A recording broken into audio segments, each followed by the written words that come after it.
आज हमारे पास भी बहुत सारे ऐसे प्रश्न आते हैं और एक समाज को एक दिशा निर्देश इस प्रश्न के, इस टॉपिक के ऊपर, इस विषय के ऊपर हो जाए। तो महाराज जी आप इसका राधे राधे। महाराज जी आपके चरण कमलों में सादर दंडवत प्रणाम। महाराज जी पिछले 3 महीनों से आपके प्रवचनों को नियमित सुनने के बाद ऐसा लगने लगा कि मैं पशु से भी निम्नवत जीवन जी रहा हूं। अब आपके प्रवचन सुनने पर जीवन बदलने की प्रेरणा मिलती है। महाराज जी मेरा शरीर पुरुष का होते हुए भी अलग अलग पुरुष शरीरों के साथ यौनाचार जैसे घृणित पाप कर्णों में रोज रोज लगा रहता था। अब आपके प्रवचनों से प्रेरित होकर कुछ समय से बड़ी मुश्किल से अपने आप को कंट्रोल करके रखा है, फिर भी मन बार बार वही सब करने को करता है। महाराज जी वैवाहिक जीवन भी तलाक तक की नौबत आ चुकी है। महाराज जी आप मेरी अंतिम शरणागति हो, कृपया मुझे इस पापाचरण से बचाने का सत्मार्ग प्रदान कीजिए। मैंने ऐसा निश्चय किया कि हर 2 महीने तक शरीर को पवित्र रखकर आपके दर्शन करने आया करूंगा, ताकि आपके दर्शन की प्रेरणा मुझे इस पाप कर्म से दूर रखे तथा इससे मुझे निवृत्त कर सके। पहले तो हम आपका धन्यवाद देते हैं कि अभी आप में इतना आत्मबल बचा है कि आप अपनी कमी को सभा में रख रहे हैं। आप बहुत मतलब अभी आत्मबल से युक्त है ना, ऐसी बातें समाज में नहीं रखी जाती, हिम्मत नहीं होती ना ऐसा कहना, अपनी कमियों को प्रकाशित किया। तो इसका मतलब कहीं किसी कोने में अभी सत्य का अस्तित्व है। देखो ये तुम्हारी ही गलती नहीं है, ये संपूर्ण सृष्टि में काम अपना तांडव मचाए हुए। भाई हम चुप हैं, तुम चुप हो, लेकिन तुम मुखर हो गए तो सबकी दृष्टि तुम्हारे पे जाएगी। फिर लौट के अगर अपने हृदयों में देखा जाए तो कुछ ऐसा ही है सबका जीवन। ओपन हो गई तो फिर मुख में कालिक पोतती, समाज का ऐसा स्वरूप। लेकिन जो कालिक पोत रहा वो भी अपने हृदय को देखे। काम कोई ऐसा नहीं कि किसी को बख्श दे, उसी को बख्शता है जिसने भगवान को आश्रयदाता मानकर और भजन शुरू किया। अब तुम्हारे प्रश्न का उत्तर देते हैं। ये काम सुख बुद्धि होने के कारण आदरणीय और प्रिय हो गया, नहीं हुआ? सुख मिलने के कारण। आप ईमानदारी से बताओ, क्या आज तक आपको तृप्ति हुई? सच्ची बताना। नहीं ना? आज भी वही चाह है जो पहले से थी। इसका मतलब कभी नहीं हो सकती, क्योंकि वहां नहीं है सुख। विचार खुले, जब आपने प्रश्न किया तो इस शरीर में है क्या? इस शरीर में है क्या? मल और मूत्र के ही तो द्वार हैं, जहां छू जाने पर हाथ हमको पवित्र करना पड़ेगा। क्या है? दुर्गंध युक्त, चाहे जितना सुगंधित पेय पियो, भोजन पाओ, 6 घंटे बाद दुर्गंध युक्त मल बन जाएगा। एक मल का द्वार है। चाहे जितना सुंदर जूस और दूध पियो, एक मूत्र बन जाएगा। दोनों के द्वार हैं, मल और मूत्र। उसके सेवन का केवल एक ही मार्ग बताया गया है कि संतानोत्पत्ति रूपी जो भगवान की सृष्टि का क्रम है, उसकी पूर्ति के लिए काम का आदर किया गया है। भगवान ने कहा धर्मयुक्त काम मैं हूं, अर्थात जो ये सृष्टि जनित क्रिया है, संयम के द्वारा संतानोत्पत्ति करने के लिए ये जो पाणी ग्रहण संस्कार किया जाता है, इसकी ये वैराग्य को प्राप्त हो जाएगा, घृणा को प्राप्त हो जाएगा, और वो सच्चे मार्ग का पथिक बन जाएगा। पति पत्नी दोनों एक ही धर्म का आश्रय लेकर, भगवद आश्रय लेकर संतान उत्पन्न करना, मानो सृष्टि रूपी भगवान की पूजा करना। बस इतने के लिए काम का आदर है। ये व्यर्थ में गंदे आचरण करना है। ये जो अभी इन्होंने प्रश्न के पहले हमें बताया, क्योंकि हम तो बच्चापन से गंगा किनारे रहे, शास्त्र की बात तो हमें पता है, लेकिन ऐसा पता कि स्त्री स्त्री से आसक्त हो जाए, हमने तो सुना है मोह है न नारी नारी के रूपा। शास्त्र तो ऐसा, आज उल्टा हो, कलयुग का यही उल्टा कि स्त्री क्या बताया था, स्त्री स्त्री के हाँ, अब इनका तो मतलब हमें कहीं शास्त्र में परिचय ही नहीं मिला। ये तो मतलब कलयुग की देन हो रही है। देखो, यदि तुम्हें भगवान ने मानो दे दी है और सुख और शांति की इच्छा है, तो वो केवल भगवान की शरण में, भगवान के नाम में। नहीं तो जैसे मन समझाता है कि एक बार भोग लूं तो शांति मिल जाएगी, ऐसा मन कहता है कि जो इच्छा होती है एक बार तो यार देख लेते हैं। आपने अनेकों बार देखा है, अनेकों शरीरों को देखा है, ईमानदारी से आप कह रहे हो, फिर भी आपकी वृत्ति वही है। आज से अपने इस दगाबाज मन की सलाह को मारना सीखो, महात्मा बन जाओगे। कुछ नहीं बिगड़ा है। हमारे भगवान की ऐसी ही कृपा है, नहीं तो किसी का उद्धार ना हो। कितना भी बड़ा अपिचेत सुदुराचारो भजते माम अनन्य भाग साधुरेव समंतव्या। भगवान कह रहे मैं उसे साधु मानता हूं, सम्यक व्यवसिता ऐसा। बस ये ध्यान रखना, इसका अर्थ समझ लेना। उसने बुद्धि से निश्चय कर लिया कि यार अब इसमें किसी में सुख नहीं है, हम जो सुख शांति पाना चाहते हैं वो इनमें नहीं है, वो भगवान में है। अगर ये जो आजकल चला है जीवन नाश की लीला, ये बहुत खतरनाक है।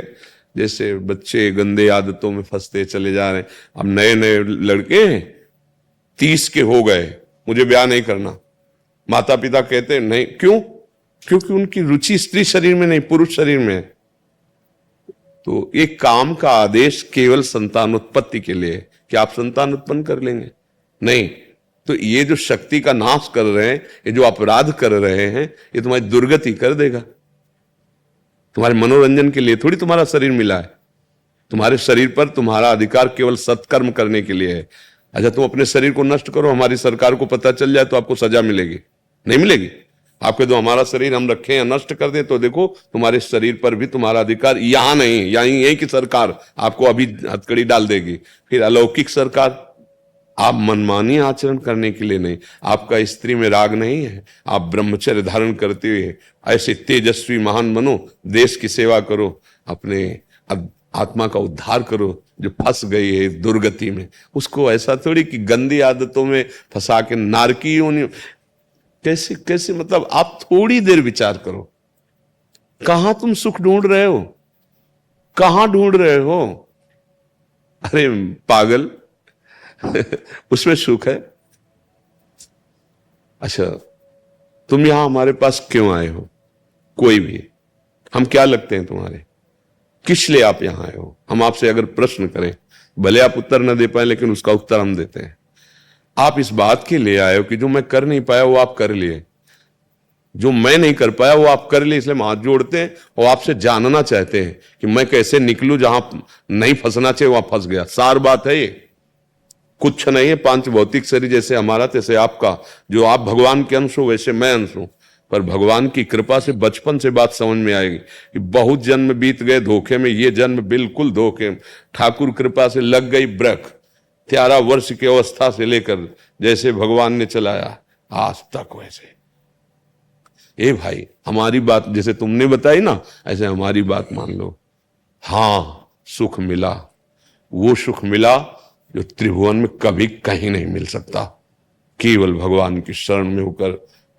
आप जैसे दुख, तो देखो किडनी फेल है, मां के गर्भ से इसकी रचना हुई थी। पॉलिसिस्ट किडनी ये रोग है जो मां के गर्भ से वंशानुगत होता है। 35 वर्ष की अवस्था में प्रकाशित हुआ, 18 साल हो गए इसका दुख। अभी थोड़ी देर में डायलिसिस में जाएंगे। कोई दुख नहीं हमें, पाई भर दुख नहीं। तुम्हें लग रहा है मैं दुखी हूं, मैं चिंतित हूं, मैं डिप्रेशन में हूं? नहीं, ये मिला है। हर दुख सह करके उस सच्चिदानंद के मार्ग में दौड़ते हुए काम क्रोध लोभ मोह मद मत्सर एक एक की वृत्ति को देख करके इनसे बचाव पक्ष रखते हुए निकल जाना। हमें तो लगता है कि इनको स्त्री शरीर से प्यार नहीं, वो काहे को धोखे में किसी को डालते हैं। अरे उसके लिए तो दूसरा वर मिल जाता, आपने उसको स्वीकार किया और उसके प्यार का विभाजन उसको बर्दाश्त नहीं होगा। आप समझो उसके हृदय को कितना दुख हो रहा है कि वो जब जान रही मेरा पति ऐसे आचरणों से उसके, अब आपको क्या अपराध नहीं लग रहा? आप सोचो कैसे पापाचरण में उतरे हो, कहां उतरे हो। अभी चांद से निकलो। महाराज जी, जैसे आपने बोला कि विवाह की इच्छा नहीं होती, वैसे हमारे पास बहुत सारे ऐसे प्रश्न आते हैं कि वो विवाह नहीं करना चाहते, बट पारिवारिक इतना दबाव होता है कि वो क्या खुल के अपनी बात रखें? नहीं, रखना चाहिए खुल के बात। किसी लड़की के साथ धोखाबाजी करोगे तो ये तुम्हारे, या कोई लड़की किसी पुरुष के साथ धोखाबाजी, तुम्हारी स्त्री शरीर में आ सकती है तो खुल के बात करो ना, खुल के बात करो। दूसरे की जिंदगी के साथ खिलवाड़ क्यों करो? मान लो आपको वो जो हमें तो शब्द याद नहीं, हाँ, तो आप किसी वर को आप वर्ण करें समाज और पिता आदि की दबाव के कारण, और आपको वो प्रिय है नहीं, फिर उसकी जिंदगी के साथ धोखा हुआ। या आप जो दूसरा शब्द है उस, हाँ, वो आपको लड़की प्रिय नहीं, लेकिन आप अपनी शान मर्यादा रखने के लिए, तो वो तुम्हारी मर्यादा रखने केवल चीज है क्या? वो तो पाणी ग्रहण की अपने जीवन की हर आवश्यकता आपसे पूर्ति कराना चाहेगी। अगर ऐसा नहीं तो आप उसके साथ दगा कर, और फिर आप कहां गिर रहे हैं? आपका मतलब, मुझे तो इतना ऐसा लगता है कि भगवान ने बड़ी कृपा कर दी। यदि तुम्हारा ब्याह में मन नहीं, तुम्हारा स्त्री में आसक्ति नहीं, तो जीवन भर इसी से डरते रहा जाता है। महात्मा बनकर भी इसी बात से डरते रहा जाता है कि कहीं हमारे कदम फिसल न जाएं, और उसको रुचि नहीं। अरे यार, महात्मा बनने में क्या दे रही है? तुम पैंट शर्ट में महात्मा रह सकते हो, ब्रह्मचारी रहो, खूब व्यायाम करो, भगवान नाम जप करो, नौकरी पेशा करो, समाज सेवा में लगा दो, जीवन कृतार्थ हो जाए। काहे को गंदे? महर्षि, बात यहीं तक रुक जाए तो ठीक है, बट जैसे आपने बोला स्त्री में रुचि नहीं है, बट पुरुष में है। अरे ये, हाँ, ये माया का बहुत मलिन फंदा पड़ गया।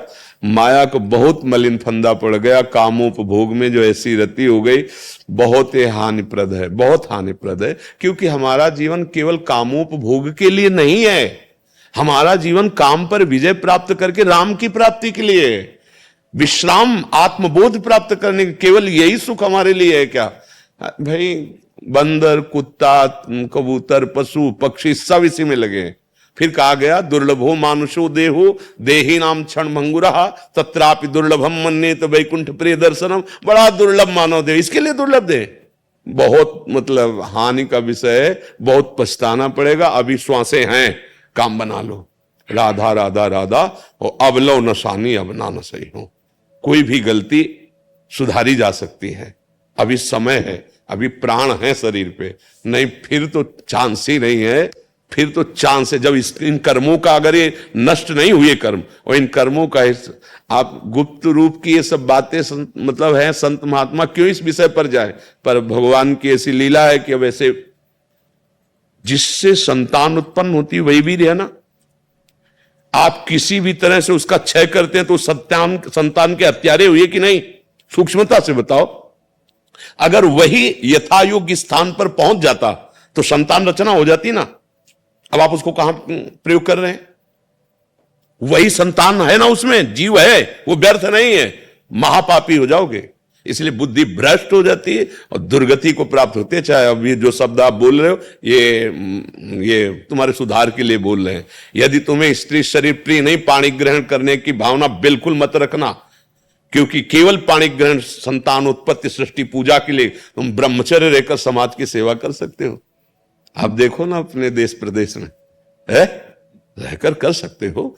आप एक तेजस्वी तपस्वी हमारे देश के वीर जवान हो सकते हो, देशभक्त हो सकते हो, भगवान के भक्त। आओ, दिव्यता की तरफ, पशुता की तरफ क्यों जा रहे हो? चाहे माता बहन हो, चाहे पुरुष हो। यदि आपको ऐसा नहीं तो आप अपने घर में रहकर ब्रह्मचर्य पूर्वक तपस्या आराधना करो। एक से एक देवियां महाभागवत हुई जिन्होंने भगवान को अधीन कर लिया है। ऐसे नार की बेमतलब चेष्टाएं, बेमतलब क्रियाएं, तो बेमतलब जीवन व्यर्थ चला जाएगा। भाई, इसमें कोई सार नहीं। अगर अग्रस्त होकर उसके अंदर काम वेदना आती है, वो अपनी पत्नी को स्वीकार करता है, तो कोई पाप नहीं, क्योंकि धर्म से उसने अग्नि को साक्षी करके वेद मंत्रों के द्वारा पाणी ग्रहण किया है, भगवान को साक्षी किया है। अगर वहां तो उसका, लेकिन अन्य, ये बहुत बड़े पाप की बात है। भाई, हम तो प्रार्थना करते हैं कि आपकी बुद्धि बहुत जल्दी शुद्ध हो और आप इन सब दोषों से मुक्त हो जाए। महाराज जी, इसमें एक और प्रश्न था। महाराज जी, जैसे क्या स्वभाव को परिवर्तित किया जा सकता है? ये तो भैया, आप स्वभाव न परिवर्तित करें तो भगवत प्राप्ति कैसे करेंगे? अरे, भाग्य का परिवर्तन, स्वभाव का परिवर्तन, ये कोई खिलवाड़ का मार्ग थोड़ी, परमार्थ का मार्ग है। जो नर होए चराचर द्रोही, आवे सभय शरण तक मोही, तज छल कपट मोह मद माना, करो सद्य ते साधु समाना। वृंदावन में बैठ के बोल रहे हैं, केवल ये राधा राधा जपे हो, आज के बाद अपने नियम का पालन करें। पीछे वाले को आग लगा देंगे, कैसी बात करते हो? हम किसी के बल से बोलते हैं, हम कोई प्रवचन थोड़ी केवल कर रहे हैं। और जीवन का परिवर्तन ना हो जाए, दिव्यता ना। हाँ, अब सावधानी की बात कह रहा हूं। पीछे जो हमारे देह रचने के समय कर्म बनाए गए, उनमें सुख और दुख का संयोग रहता है। जैसे ये किडनी फेल, हम किसी भी दुख का तारतम्य न जोड़ें, वो पहले से निश्चित है। लेकिन जो नवीन खेती है, इसमें आग लगा सकते हैं। पुराना स्टॉक जो जमा है वो हमारे हाथ से खत्म, उसकी चाबी भगवान के हाथ में है।